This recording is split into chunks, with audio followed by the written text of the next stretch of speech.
નમસ્કાર. ધોરણ 9 વિષય હિન્દી દ્વિતીય ભાષા.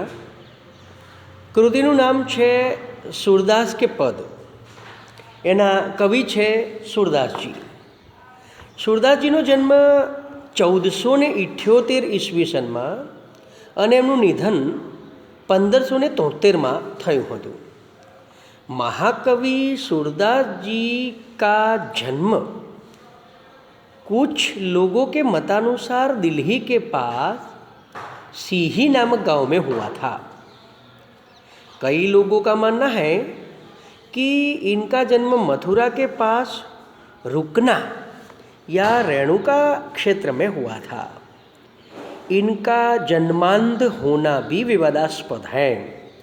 वल्लभाचार्य इनके गुरु थे.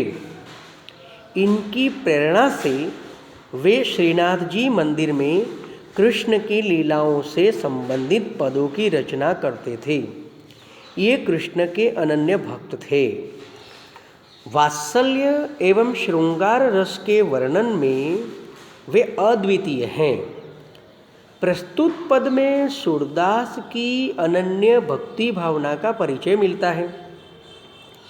इनका मन सिवाय कृष्ण के कहीं और सुख नहीं पाता.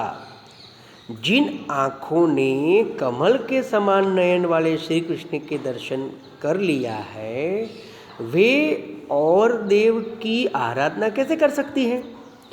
आराध्य देव का गुणगान सूर्य ने किया है. दूसरे पद में भी कृष्ण का मनमोहक वर्णन किया है. बाल कृष्ण की चेष्टाओं के माध्यम से बालक कृष्ण का मनोरम्य वर्णन किया है.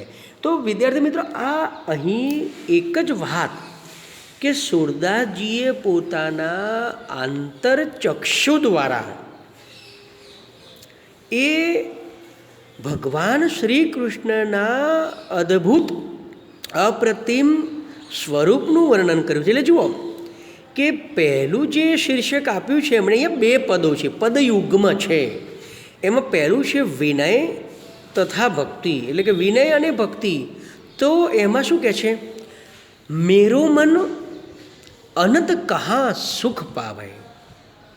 મેં મારી રીતે આનો રાગ એક વખતે ગાયો હતો, પણ ઓરિજિનલ રાગ જે છે એ યશોદાસ નામના બહુ જ મોટા આપણા ગાયક છે, એનો પણ સુંદર રાગ છે. એટલે કદાચ હું આ પૂરું થશે એટલે હું આની લિંક મૂકીશ કે ઓરિજિનલ ગીત કેવું છે. પણ મેરો મન અનંત કહા સુખ પાવે, મેરો મન અનંત કહા સુખ પાવે. जैसे उड़ी जहाज को पंछी, जैसे उड़ी जहाज को पंछी, फिर जहाज पर आवे, मेरो मन अनंत कहाँ सुख पावे. तो અહીં સૂરદાસજી કહે છે કે મારું મન બીજી કઈ જગ્યાએ સુખ મેળવી શકે? જેમ જહાજ હોય, દરિયાની અંદર જહાજ હોય, એ જહાજ દરિયામાં જતું હોય ત્યારે એના જે સ્તંભ છે, એનો કૂવાથંભ છે, એ કૂવાથંભ ઉપર અથવા તો એ જહાજ ઉપર પક્ષી આવીને બેઠું અને પછી એ પક્ષી ઉડ્યું અને ફરીથી પાછું એ બીજે ક્યાં જાય? જહાજ પર જ આવે ને. એમ મારું આત્મારૂપી મનરૂપી જે પક્ષી છે એ મનરૂપી પક્ષી આ સંસારરૂપી સાગરમાં ફરતા ફરતા ઈશ્વરરૂપી જહાજને છોડીને ચક્કર તો મારી આવે છે, પણ ફરીથી પાછું આ ઈશ્વરરૂપી જહાજ પર આવે છે. એટલે આ રચના આખી પ્રતિકાત્મક છે કે મેરો મન અનંત કહા સુખ પાવે. મારું મન બીજે એટલે કે અન્યત્ર કેવી રીતે સુખ મેળવી શકે? जैसे उड़ी जहाज को पंछी फिर जहाज पर आवै मेरो मन અનત કહા સુખ પાવૈ. એટલે કે જેમ જહાજ પરથી ઉડેલું પક્ષી ફરીથી જહાજ પર આવે એમ મારું મનરૂપી પક્ષી છે એ પણ હે પ્રભુ તારા જહાજ પર ઉડી ઉડીને પાછું આવી રહ્યું છે. કમલ નૈન કો છાંડી મહાતમ ઓર દેવ કો ધ્યાવે મેરો મન અનત કહા સુખ પાવે. એટલે હે પ્રભુ તમારા નયન કમલની સમાન છે ને એમને છોડીને એમના મહાત્મ્યને છોડીને મારા આ નેત્રો પણ તમારા કમલ નયન અને મારા આ આંતરચક્ષુ એ તો કહે છે કે કમલ નયન કો છાડી મહાતમ. કમલ નયનના મહાત્મ્યને છોડીને મારું મન બીજા કયા દેવનું ધ્યાન ધરે? તો કહે છે કે ભાઈ મેરું મન અનંત કહા સુખ પાવે. પરમ ગંગા કો છાંડી પિયાસો દુર્મતિ કૂપ ખનાવે મેરો મન અનત કહા સુખ પાવે મેરો મન અનત કહા સુખ પાવે. એટલે કહે છે કે હે પ્રભુ તું તો ગંગા સ્વરૂપ છે અને કોઈ તરસ્યો માણસ ગંગાના જળને છોડીને કૂવો ખોદે એવું તો હું ના જ કરું. દુર્મતિ કૂપ ખનાવાય. દુર્મતિ એટલે કે મંદમતી અથવા તો દુષ્ટ બુદ્ધિવાળો. તો કહે છે કે એ કૂવો ખોદે એના જેવી વાત છે કે એ પ્રભુ હું તને છોડીને બીજે ક્યાં જાઉં. એટલે મીરાબાઈએ પણ આ જ વાત કરી છે કે મેરો તો ગિરધર ગોપાલ દૂસરો ન કોઈ. જો મીરાબાઈની વાત છે એવી જ વાત, જે નરસિંહની વાત છે એ જ વાત અહીં સુરદાસજી કહે છે કે હે પ્રભુ તું જ મારા માટે છે ને. એટલે તો કોઈક જગ્યાએ એમ પણ કહ્યું છે કે એક સહારા તેરા પ્રભુજી, એક સહારા તેરા. એટલે કહે છે કે અમે તો હે પ્રભુ એક સામાન્ય ફૂલો છીએ અને તું તો આખો ઉપવન છે એમ કરીને આવી વાત કરે છે. તો કહે છે કે પરમ ગંગા કો છાંડી પિયાસો દુર્મતિ કૂપ ખનાવે મેરો મન અનત કહા સુખ પાવે. કે જેમ તરસ્યો માણસ ગંગાના પ્રવાહને છોડીને કૂવો ખોદે એના જેવી વાત છે કે જે તને છોડીને જવું તો મારા માટે આવું છે. ને પછી શું કહે છે કે જીહી મધુકર અંબુજ રસ ચાખ્યો ક્યોં કરી લે ફલ ભાવઈ મેરો મન. જેણે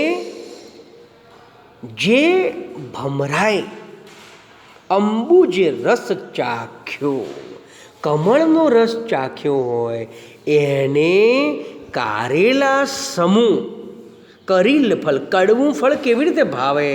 એટલે કહે છે કે હે પ્રભુ તારું સ્વરૂપ તો અંબુજ રસ જેવું છે અને હું મધુકર એટલે કે ભ્રમર છું અને મને આ કડવું ફળ નહીં ભાવે, મને તો તું જ ભાવે. અને એટલે તો કહે છે કે ભાઈ સૂર્યદાસ પ્રભુ કામધેનુ તજી છેરી કૌન દુહાવે મેરો મન. એટલે કહે છે કે સૂરદાસ પોતાની જાત માટે શબ્દ વાપરે છે કે સૂરદાસ પ્રભુ કામધેનુ તજી. હે પ્રભુ તું તો કામધેનુ છે, ઈચ્છા પ્રમાણેનું ફળ આપનારી ગાય છે. તો તને છોડીને છેરી કોણ દુહાવે? છેરી એટલે કે બકરી. બકરીને કોણ દોહે? તો હે પ્રભુ તું જે છે એ મારા માટે સર્વશ્રેષ્ઠ છે અને તને છોડીને મારું મન બીજે ક્યાંય પણ જતું નથી. એટલે અહીંયા સુરદાસજીએ વિનય અને ભક્તિ એ બંને દ્વારા આ વાત બહુ જ સુંદર રીતે કરી છે. ને બીજું પદ જે છે ને એમાં શું કહે છે? બાલકૃષ્ણનું સ્વરૂપ છે. શોભિત કર્ણવ નીત લીએ, કે એવા બાલકૃષ્ણ કે જે ભાંખોડીએ ચાલી રહ્યા છે, બે ઢીંચણથી, અને ડાબો હાથ જે છે એ ડાબો હાથ જમીન પર છે, અને જમણા હાથની અંદર એમના એક માખણનો પિંડ છે. તો કહે છે કે શોભિત કર્ણવ નીત લીએ, એમના હાથ જે છે એ એમનો હાથ એ જાણે કે માખણના લીધે શોભી રહ્યો છે. શોભિત કર્ણવ નીત લીએ, એમનો હાથ માખણથી શોભી રહ્યો છે. અને આ ભગવાન શ્રી કૃષ્ણ બાલકૃષ્ણ તો શું કહે છે કે ઘૂંટરુની ચલત રેણુ તન મંડિત, ઘોંટણીએ ભાંખોડીએ ચાલી રહ્યા છે, અને એમનું શરીર ધૂળથી રજોટાયું છે, અને મુખ દધી લેપ કીએ, અને એમના મુખ ઉપર દધીનું, એટલે એકચ્યુઅલી દધી એટલે કે દહીં થાય, પણ અહીં માખણનો લેપ લગાવ્યો છે. એવા શ્રી કૃષ્ણ છે કે જે ચાલી રહ્યા છે. હવે શું કહે છે કે એનું સ્વરૂપ કેવું છે? આ સ્વાભાવોક્તિ અલંકારનું ઉદાહરણ છે. ચારુ કપોલ લોલ લોચન, એમના જે ગાલ છે એ ખૂબ સુંદર છે. એમની જે આંખો છે લોલ લોચન, એમની આંખો જે છે એ ખૂબ જ સરસ દેખાય છે. અને ગોરોચન તિલક કીએ, એમણે સરસ ચંદનનું તિલક પણ કર્યું છે. અને પછી શું કહે છે? લટ લટકની મનુ મત્ત મધુપ ગન માદક મધુ હિપીએ, એ જ્યારે ચાલે છે ત્યારે લટ લટકની મનુ મત્ત મધુપ મન, એ એમના વાળની જે લટો છે એ લટો આમ કેવી, એમના જુલ્ફા એ લહેરાય છે. અને આ જે સ્વરૂપ છે એ જાણે કે કોઈક માદક મધુહી પીએ એવું પીધું હોય ને જે નશો ચઢે એવું એમનું સ્વરૂપ છે. તો શું કહે છે? જો આનો લય પણ કેટલો સરસ છે. શું કહે છે? લટ લટ કની મનુ મત્ત મધુપ મન માદક મધુહી પીએ, શોભિત કર્ણવ નીત લીએ. અને કઠુલા કંઠ, એમના ગળામાં મોતીઓની માળા છે. વજ્ર કેહરી નખ, અને એમના ગળામાં સિંહ, એકચ્યુઅલી આના માટેનો શબ્દ છે કે ભાઈ વાઘના નખના જે દાંતિયા જેને કહેવાય, એ વાઘના નખ જે છે ને એ ગળામાં પહેર્યા છે. રાજત રુચિર હિયે, અને જાણે કે કોઈ રાજવી ચાલી રહ્યા હોય એવી રીતે આ બાલકૃષ્ણ ચાલી રહ્યા છે. અને હવે સુરદાસજી શું કહે છે કે ધન્ય સુરી એ કૌપલ ઇહ સુખ કા સતકલ્પ જીએ, અરે જેને માત્ર એક ક્ષણ માટે જ આવા બાલકૃષ્ણનું મધુર સ્વરૂપ જોવા મળી જાય, એના માટે 100 અવતાર જીવ્યા એનું કોઈ મૂલ્ય નથી. એક ક્ષણ પણ આ સ્વરૂપના દર્શન માટે, જીવનની ધન્યતા માટે પૂરતી છે. તો અહીં આ 2 પદો, એમાં ખૂબ સરસ વાત આ સુરદાસજીએ કરી છે. અને સુરદાસજીના તો પદો જે છે કે એમાં આપણને નર્યું ભક્તિનું સંગીત સાંભળવા મળે. હવે જુઓ, શબ્દાર્થ અને ટિપ્પણી. અનંત એટલે કે દૂસરે સ્થાન પર, અન્યત્ર કે મારું મન બીજે ક્યાં ક્યાં લાગે છે. પંછી વિહગ અથવા તો પક્ષી અથવા તો ખગ. મહાતમ એટલે મહાનતા, મહાત્મ્ય. ધ્યાવય, જો આ બધી ભાષામાં બધે ડબલ માત્રા આવે છે. ધ્યાન કરે. છાંડી છોડ કર. પિયાસી પિયાસા, દુર્મતિ ખરાબ બુદ્ધિવાળા. કરેલા કંટીલી ઝાડી, છેરી બકરી. ચારું એટલે સુંદર, લોચન આંખ, માદક નશાયુક્ત. હવે તમારે સ્વાધ્યાયમાં શું કર્યું છે કે સ્વાધ્યાયની અંદર जहाज का पंछी जहाज से उड़कर फिर कहाँ आता है? आ पहलो प्रश्न लखवानो। एना पछी त्रीजो प्रश्न, बालकृष्ण के मुख पर किसका लेप किया हुआ है? आ पहलो और त्रीजो तमारे लखवानो छे। एना पछी प्रश्न नंबर 2 विस्तारथी लखो। एमां सूरदास जी ने किन उदाहरणों द्वारा अपनी अनन्य भक्ति भावना प्रकट की है? एक ए लखवानो छे। हवे जुओ त्रीजो छे ने तत्सम रूप लिखीए। आ तत्सम रूप एटले शुं?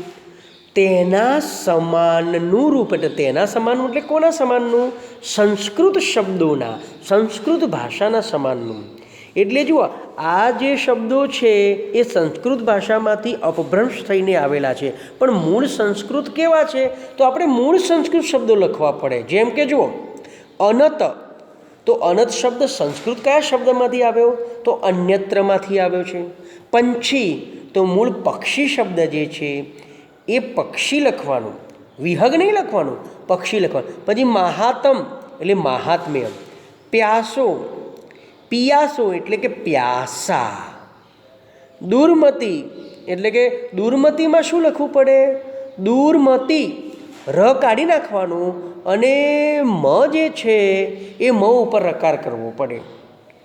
એવી જ રીતે લટ, તત્સમ રૂપ જે છે એમાં લટ એટલે કે વાળની લટ. મધુહી એટલે કે મધુર. કેહરી એટલે એકચ્યુઅલી તો સંસ્કૃત શબ્દ છે કેસરી. કેહરી એટલે કેસરી અને કેસરી એટલે સિંહ, એવો એક શબ્દ છે. હવે જુઓ સમાનાર્થી શબ્દ. પક્ષી એટલે પંખી, અંબુજ એટલે કમલ, કૂપ એટલે કૂવા, મધુકર એટલે ભ્રમર, ધેનુ એટલે ગાય, છેરી એટલે બકરી, નવનીત એટલે મક્ખન, લોચન એટલે ચક્ષુ અથવા આંખ, કંઠ યાની કે ગલા और नख એટલે કે નાખૂન. એમ આ શબ્દો તમારે તૈયાર કરવાના થાય. આ સમજ માટે કે જેટલું આપણે તૈયાર કરીશું એટલું આપણી શબ્દભંડોળ જે છે આપણું એ સરસ રીતે વિકસશે. તો વિદ્યાર્થી મિત્રો, અહીં આપણે 9મા ધોરણમાં દ્વિતીય ભાષામાં सूरदास के पद एक कृति जे छे एना विषे बात करीने हवे हूँ आनी साथे ज सूरदास के पद में बहुज मोटा गायक यशुदासे गायेलू एक पद है जे मूल एक शास्त्रीय राग पर आधारित है। मेरो मन अनंत कहाँ सुख पावे एनी लिंक पण मूकवानो छूं जेथी करीने तमे आ भजन ने ओरिजिनल सांभळी शको। नेट उपरथी लिंक तमने मोकलूं छूं तो एने तमे सांभळी शको। तो अहीं आपणे आ मुद्दो जे छे एने पूरो करे पण लिंक साथेनुं तमने मोकलूं छूं। बराबर।